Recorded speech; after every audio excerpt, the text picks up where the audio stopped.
So, what do you think it means to be a good wife or a good husband? And how has that changed over the years? The first thing I say is God, godly.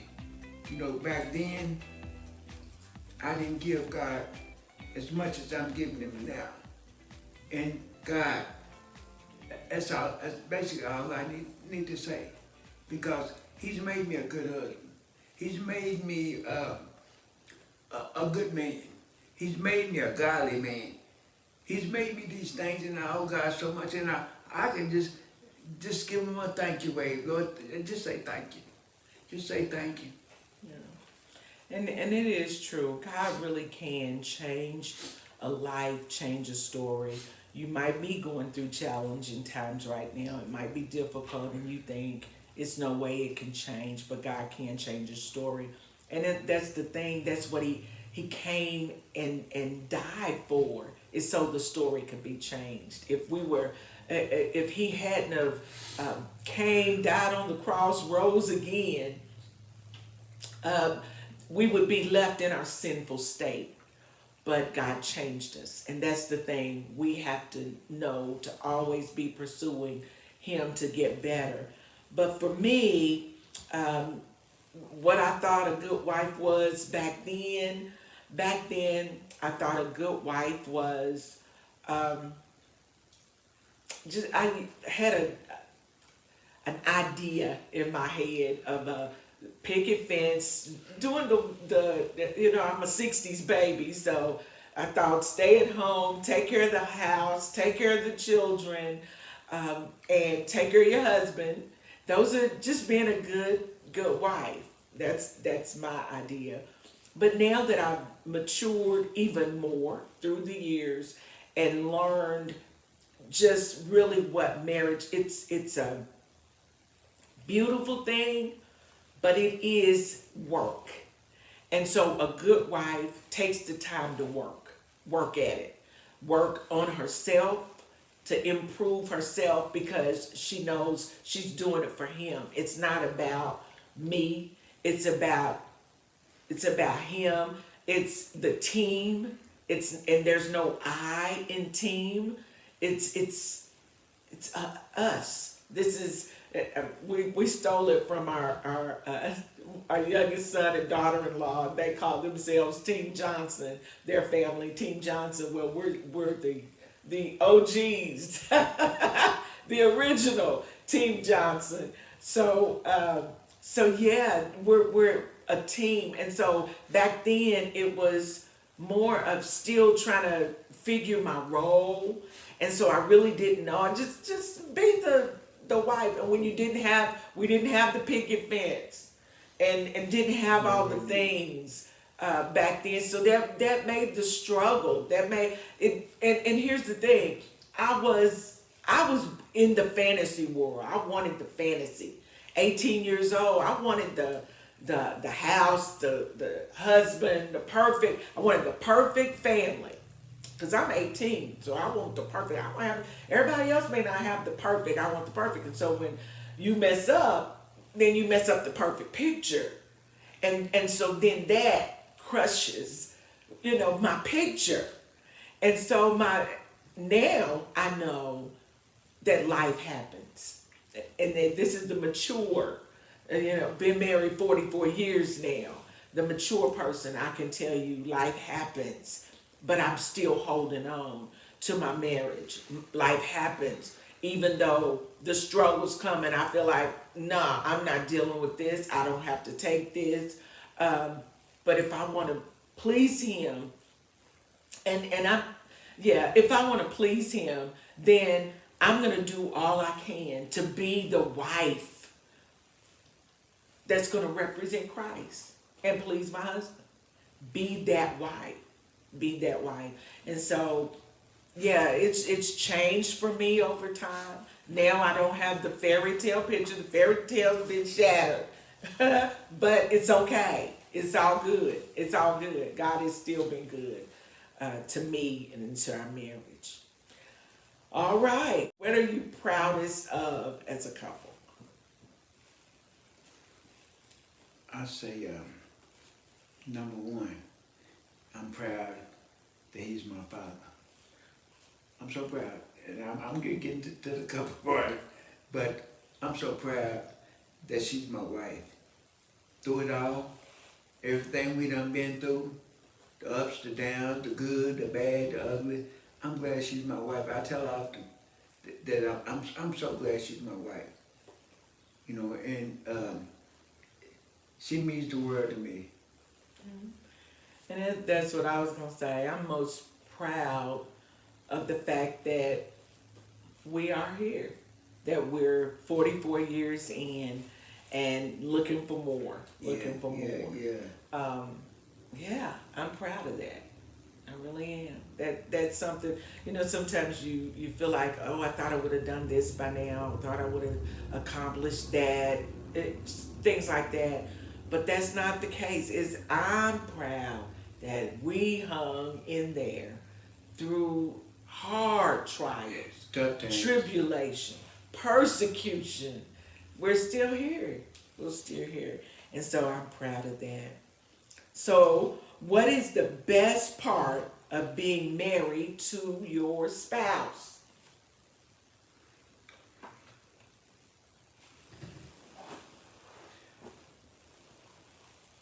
I would say the best part of my marriage is knowing that you're on my team. You got my back. You with me. You ain't gonna do nothing to hurt me. You know, a lot of times we look at friends and stuff like that, but I got a good wife. I trust her. I'm able to talk to her about anything, and she's my best friend. Yeah. And the best part for me, being married to Charlie J, every now and then I call him Charlie J, but the best part for me is he's been very supportive of me through the years, what I've wanted to do, ideas, thoughts, even if he had to process it for a minute, give me a minute, let me think about that. But if it's something he's thought, and I'm telling him sometimes I have so many irons in the fire, and sometimes it's like, that one ain't finished yet. He's okay, if that's what you feel. Where somebody else would say, finish that one first, then go to the next thing. He's never said that. He's never like, well, what recently? He said, well, what about you were asking me about something, about finishing something, but he still supports whatever I want to do, and I appreciate that. And not that he's my yes man, but he does. He supports. He's like my biggest fan, my cheerleader type thing, and that's what I appreciate about him. Appreciate and love about him. So then the next question is, how has your marriage changed over the years? I think just on the level of maturity, we've just matured. Sometimes in social services, when you're dealing with youth, they talk about a lot of the crimes that youth commit. They eventually age out of those, and so that's the way. Basically, they just mature. And so a lot of things that we did when we were younger, it asked the question, how has our marriage changed, or has our marriage changed?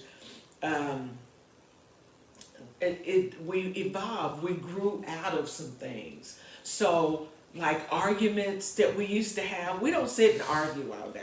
Yeah. We don't.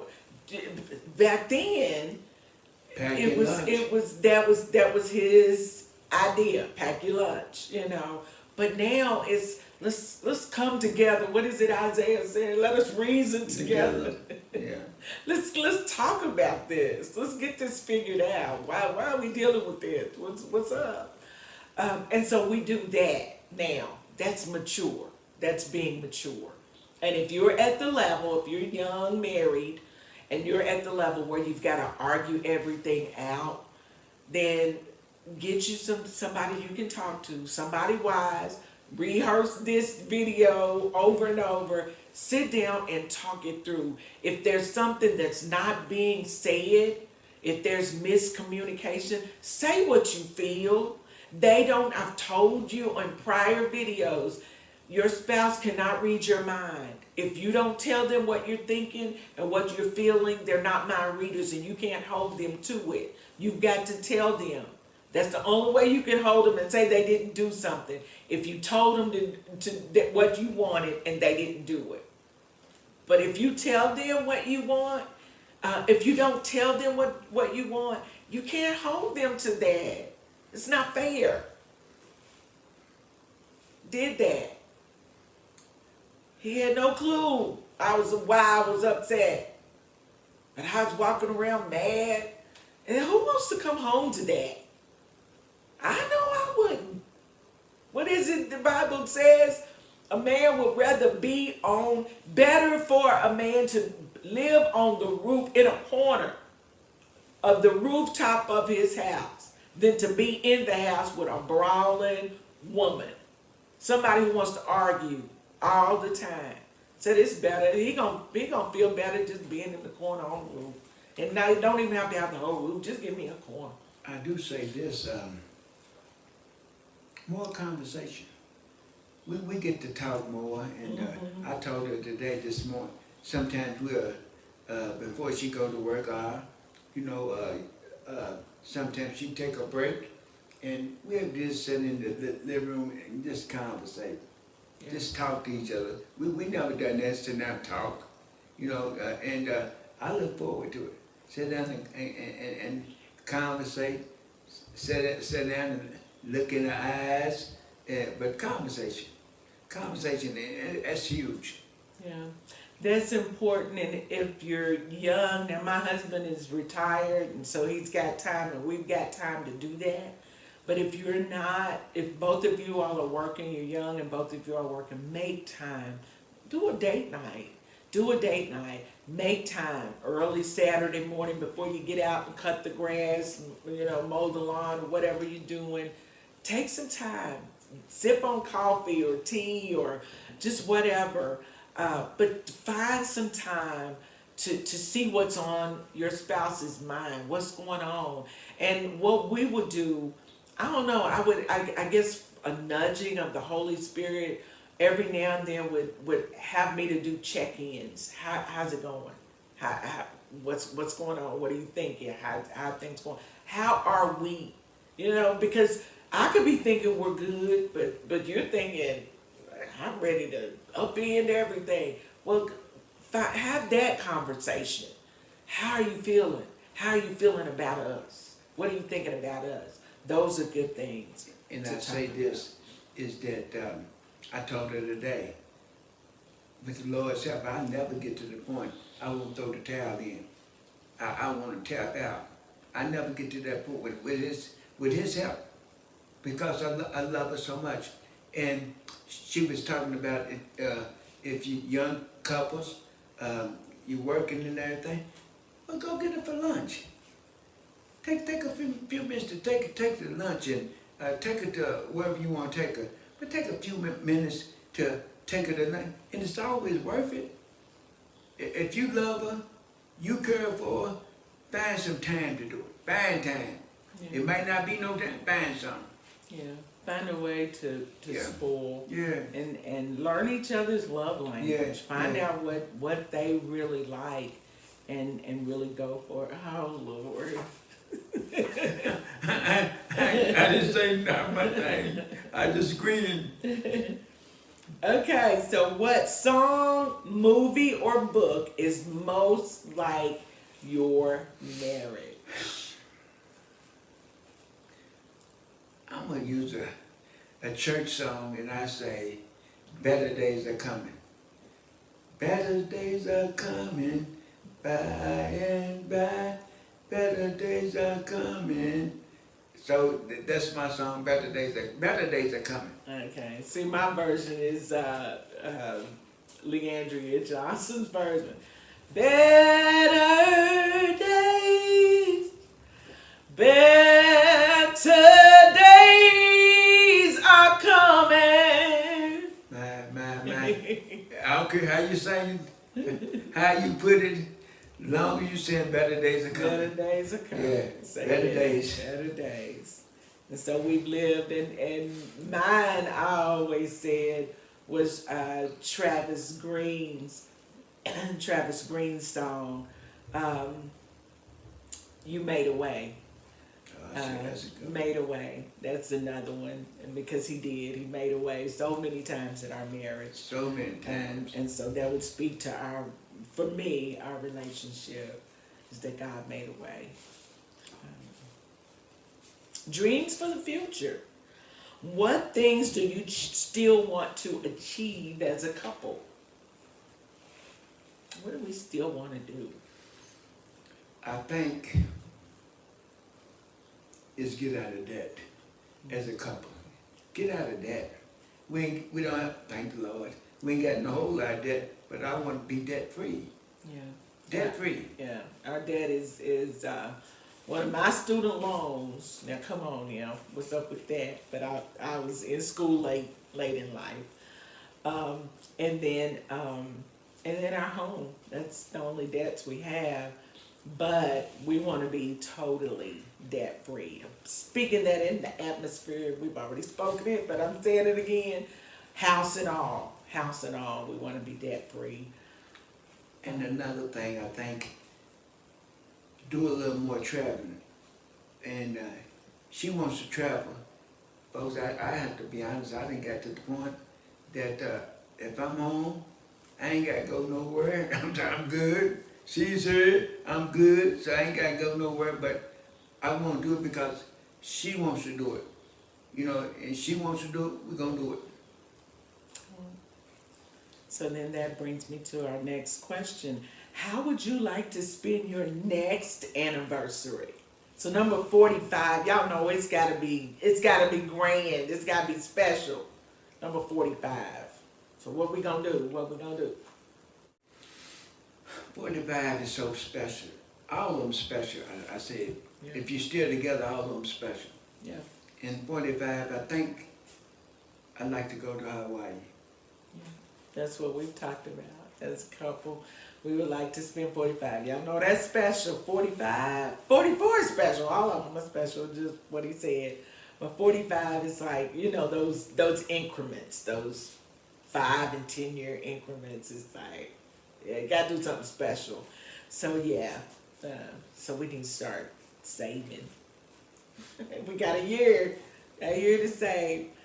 And so then there's the next question. Do you have a dream vacation you'd still like to take together?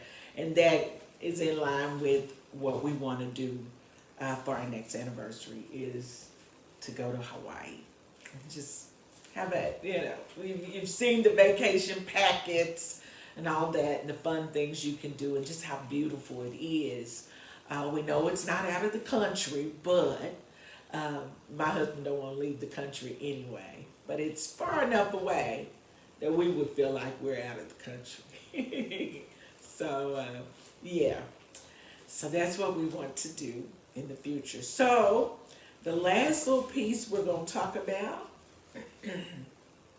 is relationship advice. Now, all the way through, we've been kind of giving advice, but we're just going to talk through this. So lean in if you want to know, like, what people who have been married for 40 plus years think about certain things. So what piece of advice would you give your just married self?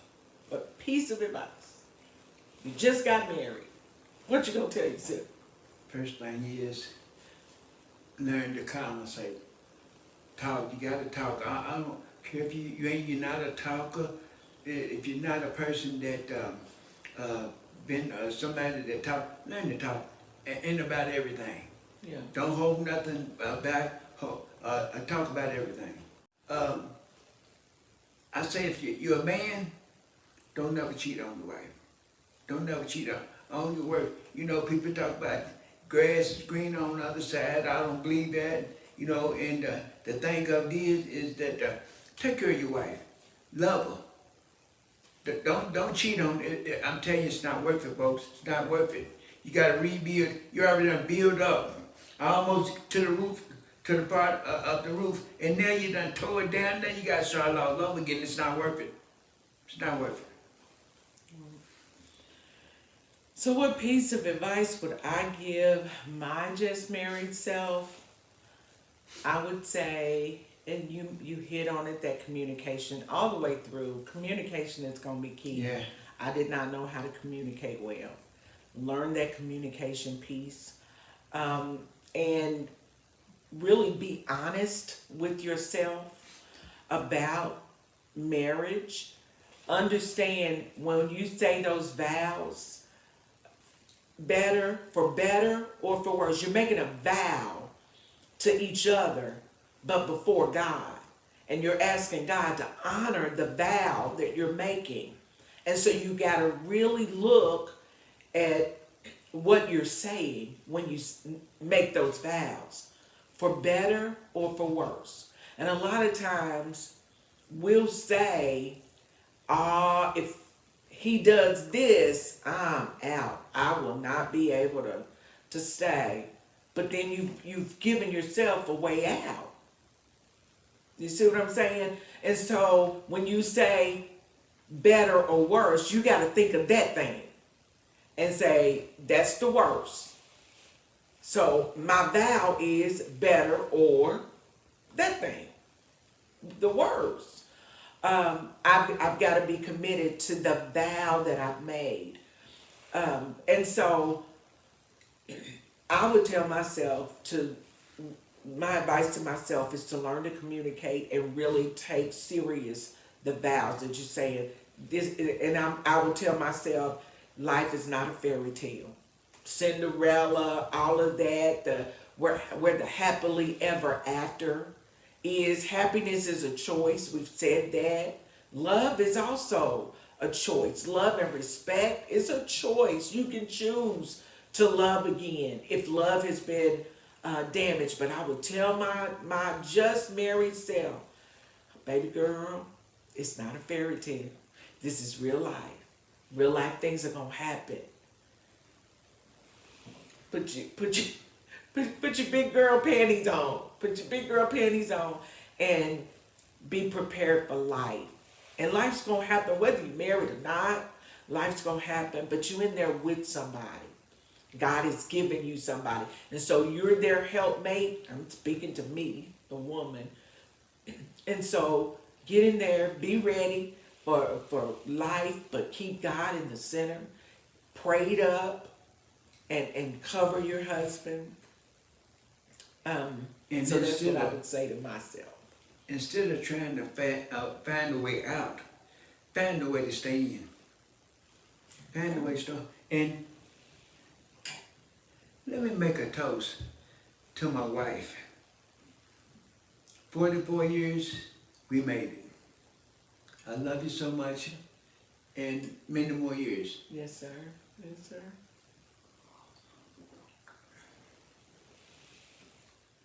All right, next question. How important is physical connection in your marriage? How important is physical connection in your marriage? Physical connection. I think it plays a big role. Physical connection.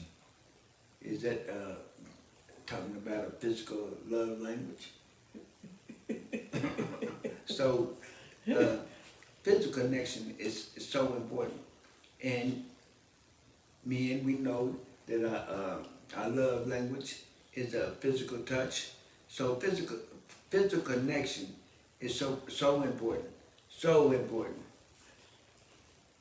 Okay, all right. He was pretty calm with that. I thought he was going to go in. Physical connection is important. Excuse me. Some life advice. You know, we were talking earlier just about things that really kind of can sabotage a marriage. And he mentioned two things, and we were talking about finances and our sexual relationships. Those are the two things that can make or break a marriage relationship.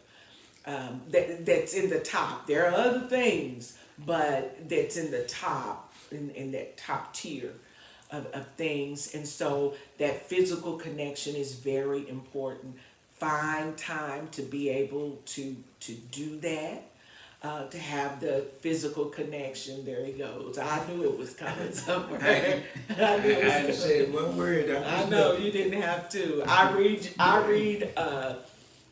your physical. I read you.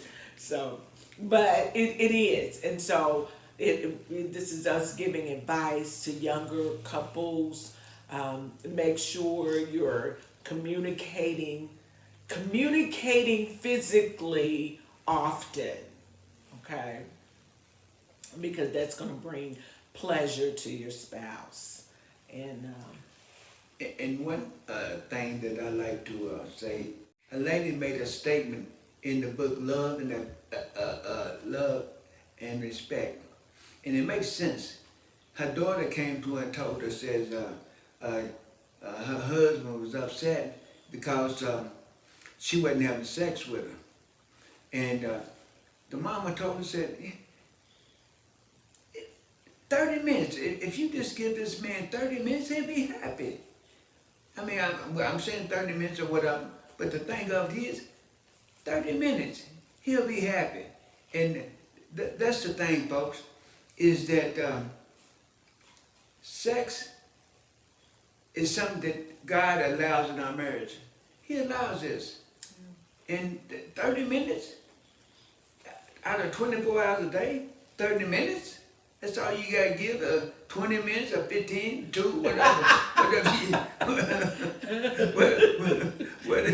whatever you can get. so it's worth it, folks, it's worth it. Okay. Yeah, I heard him. So we do know that physical connection is a thing, So 30 minutes, okay. So what role should friends and family have in your marriage?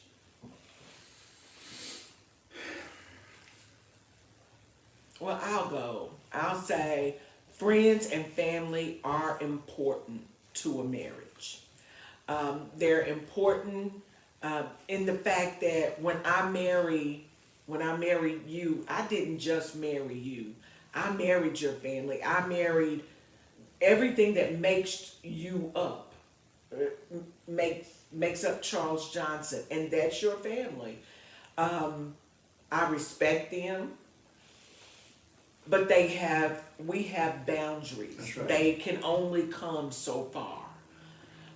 And vice versa. And that has to be understood before we get married. Our families are key, are important. We want to get to know them because you want to get to know the family before you say I do, because then you know what you really are getting into. Then when your husband acts a nut, you know where it comes from. Oh, that's Uncle Joe right there. I see Uncle Joe. Just whatever, whomever the family member might be. But understand that's important. Friends are important because you need friendships. Your spouse, they do need some time away, hang out with friends. They're not going to be up under you 24/7. They need that outlet. That's a thing. That's a real thing. But even friends, you have to have boundaries. They can only come so far. Because then if you have friends who are not married, you have single friends, if you go and talk to them about things you're dealing with, they're not going to understand what you're dealing with. Oh, I would leave him right there. You're not married. That's not what you do. You don't just leave because they turned the toilet paper wrong on the road. You don't just, and so you have to know where to cut people off at and say, okay, this is as far as you go. You don't get to come all the way into our marriage. And so know and understand that. So family and friends are important, but they don't get to, there are boundaries. Let me put it on a scale 1 to 10. Family and friends, I say 3, and family 4. Friends 3. That's right. Family. Family 4. Because the thing of it is, of course you want to look at some things and point out some things, but some families come in and take over. I can't let my family take over my marriage. Sometimes people, mothers or fathers tell them, talk about your wife and you shouldn't have married her and all this kind of stuff. I'm not selling for stuff like that. You come in and try to take over my marriage. This is my wife, and I'm not gonna let you, and nobody talk about my wife. You know, it's been times that bill me and talk to my wife on the phone crazy, and the old man won't rise up.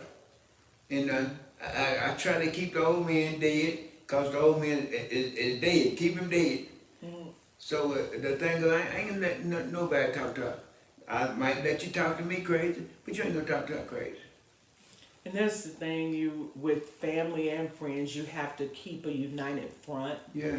When someone's coming against either spouse, then you're gonna want to make sure you protect and cover your spouse and let them know you done crossed the line. You crossed the line. Back up.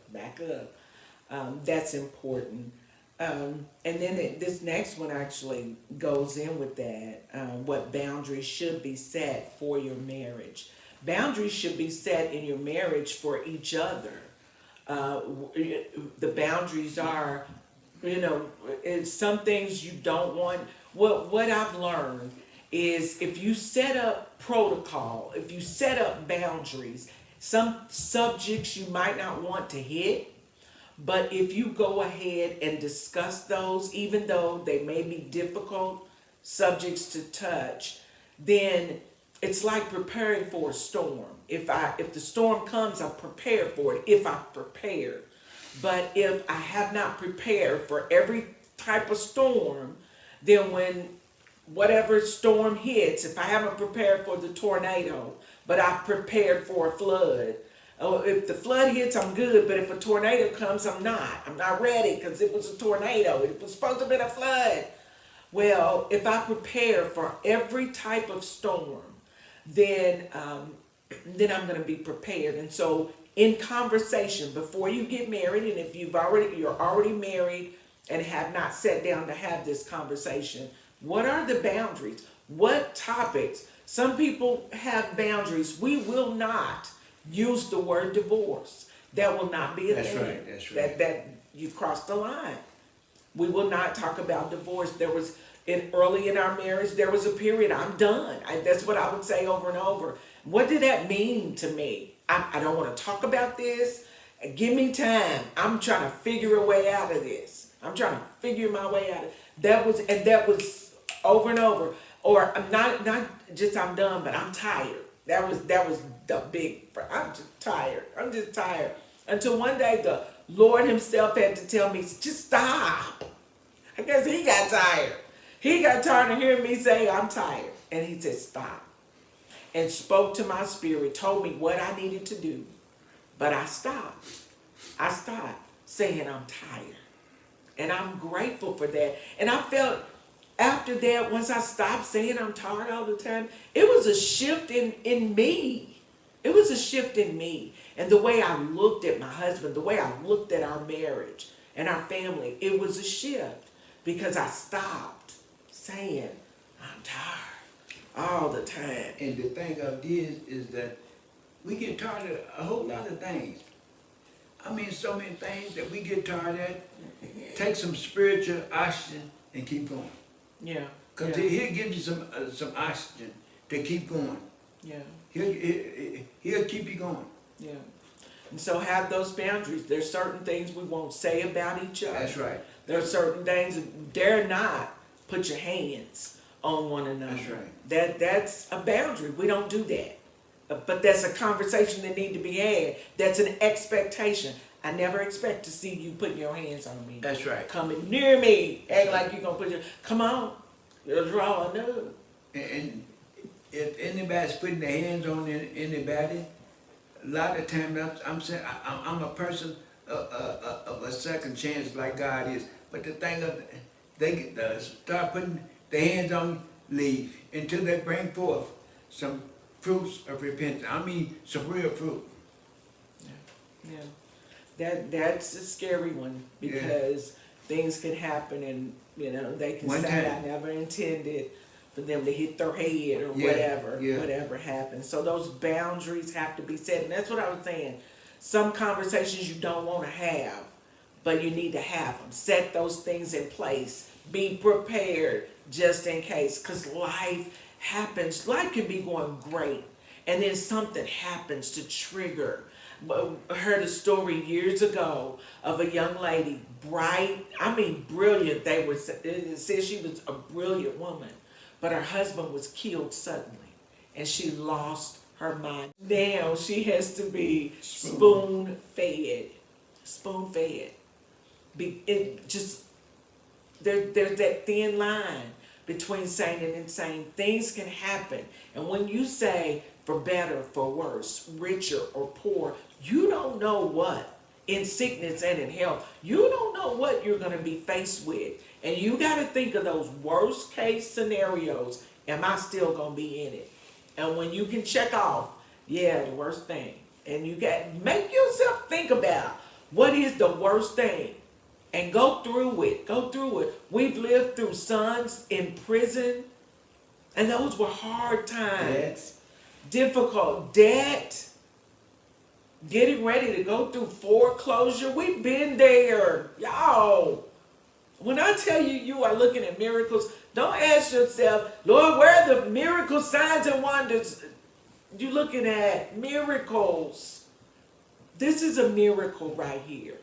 And we give God the glory. That's right. Because he worked a miracle in our lives. He worked a miracle in our marriage, but he's worked a miracle in us. And getting saved is the best thing that ever happened in my life. Staying saved is even greater. It's even greater. Because the thing of it is you getting saved, it's going to be some work once you get here. It's work. Same way with your marriage. It's work.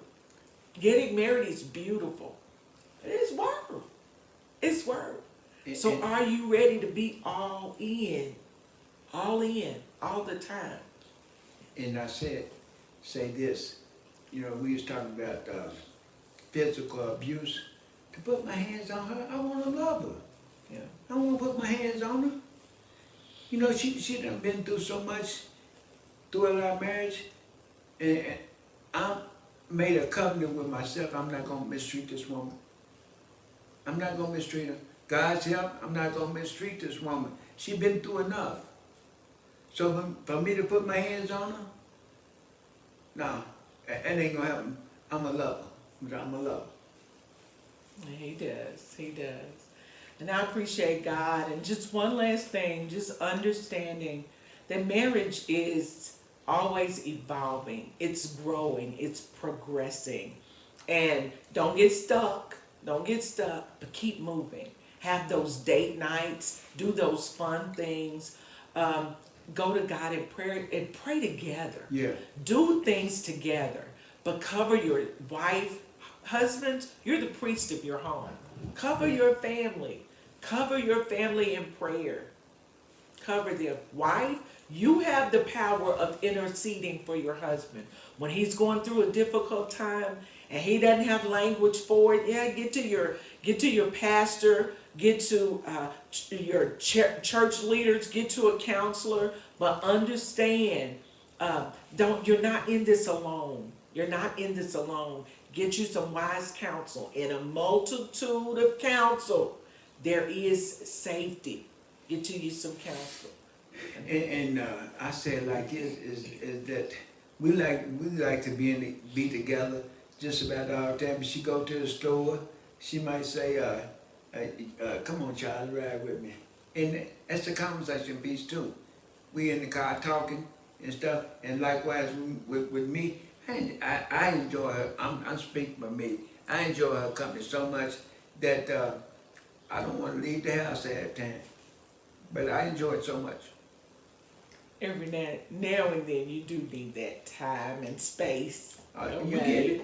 Whenever you want to, all you have to say, as I'm going, you know it. Oh yeah. But I'm just saying, every now and then, a couple just to clear your head. Even if you just go for a walk around the block, if you exercise, just take your walk, do your exercise. Exercise is a good thing. That's another piece of advice. Keep yourself looking well. Yeah. So that you're appealing to your spouse's eye. My wife told me, told my daughter, she said, your pops look older than dungeon dirt. No, I did not. What'd you say? I did not say. What'd you I say? did not say anything like that. What'd you say? Goodness. You all don't believe him. He's cutting up. Man, I have to look at myself, and I'm still looking right now. Okay, so we're going to end in prayer, and we thank you all for being with us on this special edition of... We made it. Special edition of Titus 2 Ministries presents Family Matters, the 44th wedding anniversary edition. Hold your thing up. God's been faithful to us. We ask that God blesses us with many more, but we ask that God blesses you all with happy marriages, happy families. And we give a toast to God. And a toast to God. All right.